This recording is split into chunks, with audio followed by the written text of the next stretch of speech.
Ngayon naman po, pag-usapan natin itong napabalita na yung armed forces ay yung intelligence community natin ay tinitiktikan yung mga activities ng mga pro-China Filipinos. Naku, tagal naman. Akala ko nga po wala na silang gagawin eh. Kasi hindi po ito talaga pwede na itong ginagawa ng mga pro-China politicians and private citizens, Filipinos, ay mamayagpag po ito. Noon pa ako nagtataka kung bakit wala pong ginagawa ang gobyerno natin laban dito. Mabuti naman po at ngayon napag-isip-isip na siguro na napagtanto nila na hindi ito dapat hayaan lang na nangyayari. Kasi napakadelikado po ng mga ginagawang ito, ng itong mga China sympathizers na ito. Dapat po sa mga ito sa akin lang ewan ko po sa inyo, sa akin lang,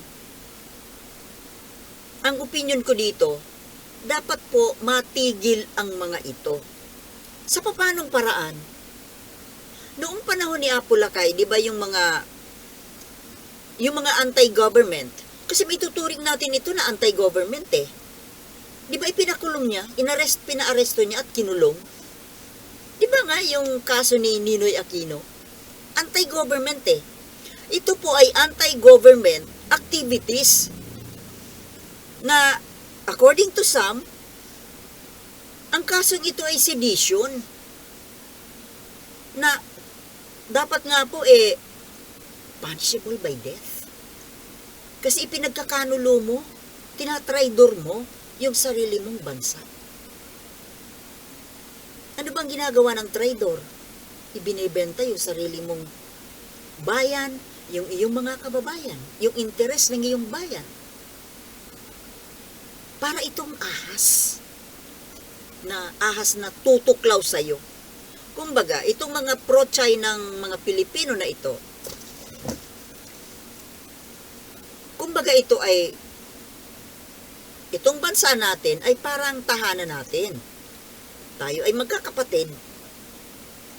Ngayon, saan ba kumakain? Tayong lahat.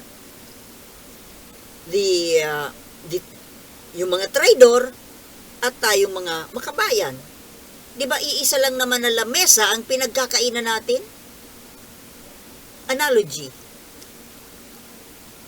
Pinapakain tayo ng bansa natin. Hindi ba? Bakit mo tinatraidor? Yung nagpapakain sa'yo.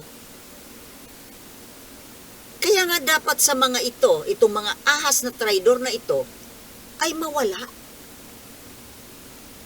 Anong ibig ko sabihin na mawala?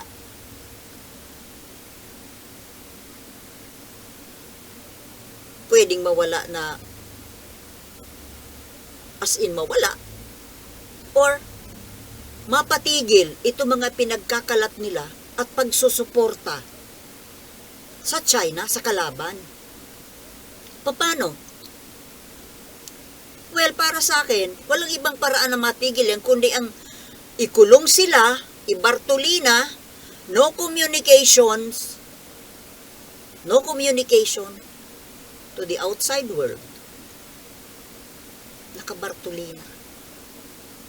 Para hindi na sila makapagkalat. Di po ba?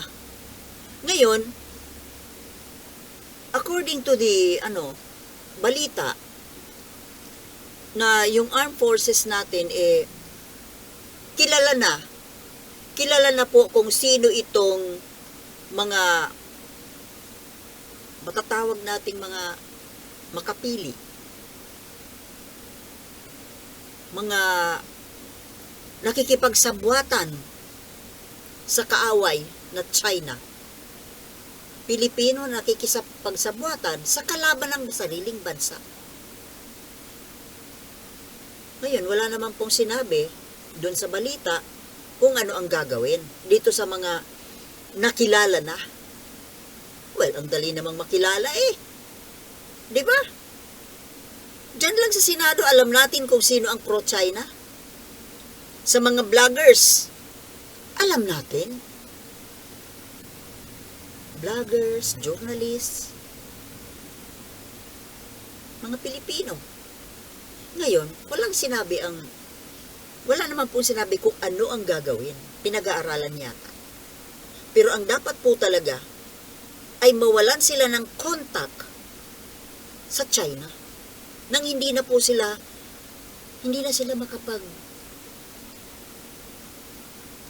na nila magawa itong mga ginagawa nilang pagka-traitor. Dapat lang. Kasi ito pong ginagawa nila ay papunta po ito, tulong po ito sa China para magkagera tayo. Tingnan mo ang ginagawa dyan sa West Philippines eh.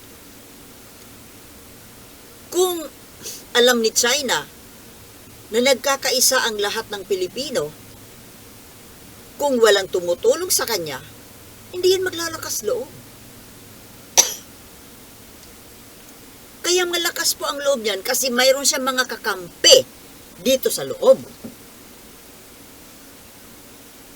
Hindi ko maintindihan kung ano ang tumatakbo sa utak ng mga ito. Walang konsensya. Ano? Tiway ba yun? Of course not. Hindi man natin nakikita. Pero wala ba tayong utak na hindi natin malaman ang sagot kung bakit sila nakikipagsabwatan? Isa lang naman ang sagot doon eh.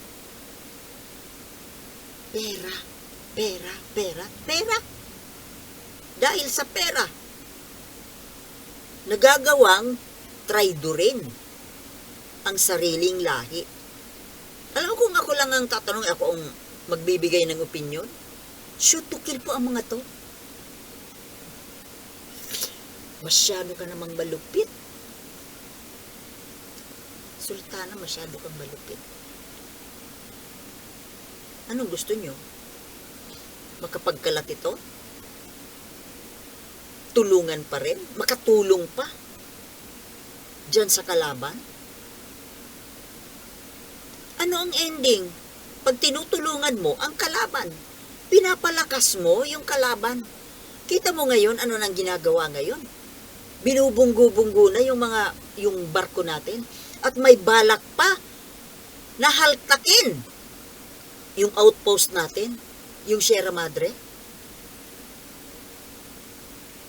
Balak hatakin. Tingnan mo kung gaano kalakas ng loob. Alam nila na marami tayong kakampi. Marami tayong kaalyado. Maraming magtatanggol. Pero, waipik. Gustong-gusto yata talaga ng China na magkagera na. Porque yung Amerika ay busy doon sa Middle East, sinasamantala. Ngayon, itong mga pro-China na mga Pilipino na ito, ang sabi kasi, ang treason ay pwede lang ikaso during wartime. Ano pala? Antayin po natin? Kailangan ba antayin natin na magkagera muna bago natin kasuhan yan? Parang hindi tama eh. Dapat po, even at peacetime or wartime, dapat po ang mga traidor pinaparusahan na. Kasi, hihintayin natin na magkagera muna, saka natin, ito nga ginagawa po nila, papunta sa gera. Gusto ba natin magkagera? Kaya ngayon pa lang dapat putulin na ang mga sungay. Putulin din ang dila. Well, sa totoo lang, hindi lang dila na ngayon ang ginagamit eh. Di ba digital na tayo? Paano ba makagalaw sa digital? Kamay, di ba? Putulin ang lahat. Tanggalan ng lahat na paraan para makapag-communicate. Ngayon, inhuman ba yon? Ito ang tanong ko. Humanitarian ba? Makatao ba ang ginagawa nila? Pinapahamak nila ang bansa natin. And ultimately, natural, pag nagkagera, sino ba?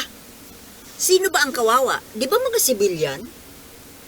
Gusto nyo ba yun, mga kababayan? Kaya nga dapat sana nga ang ginagawa dito sa ng mga mambabatas, magkaroon po ng batas na magpaparusa sa mga ganitong klaseng Pilipino. Huwag nating hintayin na magkagera muna bago parusahan. Kailangang baguhin po yung batas. Yan po dapat ang ginagawa ng mga mambabatas.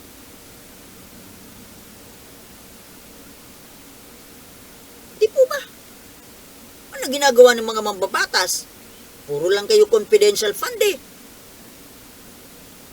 Alagaan nyo naman ang kapakanan ng mga Pilipino.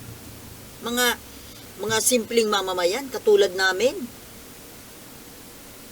Nilukluk namin kayo dyan para pangalagaan tayo.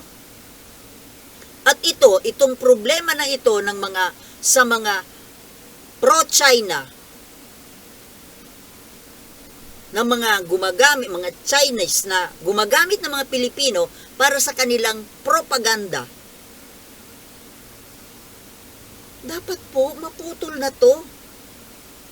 Matigil po ito dapat. Paano? Nasa batas daw kasi na ang treason ay wartime offense lang. O di baguhin yung batas. Gaya ng sabi ko, wag po nating hintayin na magkagera muna. Kasi pag nagkakagera na, tatakas lang ang mga ito. Ang dami ng pera ng mga yan eh. Kaya nilang mabuhay na sa ibang bansa dahil nagkamal na sila ng pera mula doon sa ipinagtatanggol nila. Para naman tayong napaka-stupido naman natin yan na hindi natin maisip yan. Di ba mga kababayan? Baguhin yung batas tungkol dyan sa treason.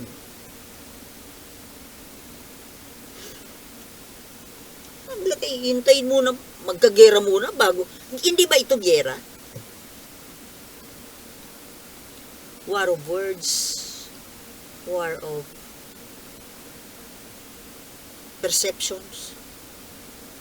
Ang war naman po kasi, hindi lang naman barilan lang. Ang daming paraan ng war. Bakit ang cyber, ano yan? Hindi ba war din yun? Kaya nga may cyber security eh. Napapasok na nga yung ano natin eh. Delikado na yung national security natin. Dahil dito sa yung mga cyber attacks. Parehas din po yun ang ibig sabihin nun. The same effect. Indirect man, ganun pa rin. Kaya sana po, kayong mga mambabatas dyan, may dapat po kayong trabahuhin. I-amend yung batas tungkol dyan sa mga pagtatraidor sa bayan. Kaso kamo, yung mga mambabatas na siya mag-aamenda niyan, sila rin, traidor sa bayan. Nakakalungkot naman. Kawawa naman ang Pilipinas. Yun lang po masasabi ko. Kailangan mabago yung batas nang sa ganun maparusahan itong mga traidor. Pero ewan ko po kung ano ang binabalak gawin nitong ng government. Hindi, wag naman na nakilala lang After nung nakilala, anong gagawin? Pagbabantaan lang? Buti kung sumunod yan. Bahala na po kayo. Basta ang para sa akin, kailangang baguhin yung batas. At kailangang kumilos po yung gobyerno laban dyan sa mga taksil sa bayan. Tama po ba, mga katribo? Buhay po natin nakataya dyan. Buhay natin, buhay ng bansa natin. Buhay ng future generations of Filipinos. Diba? So hanggang dito na lang muna. Marami pa po tayong pag-uusapan bukas. See you tomorrow in my next vlogs. Okay? Peace.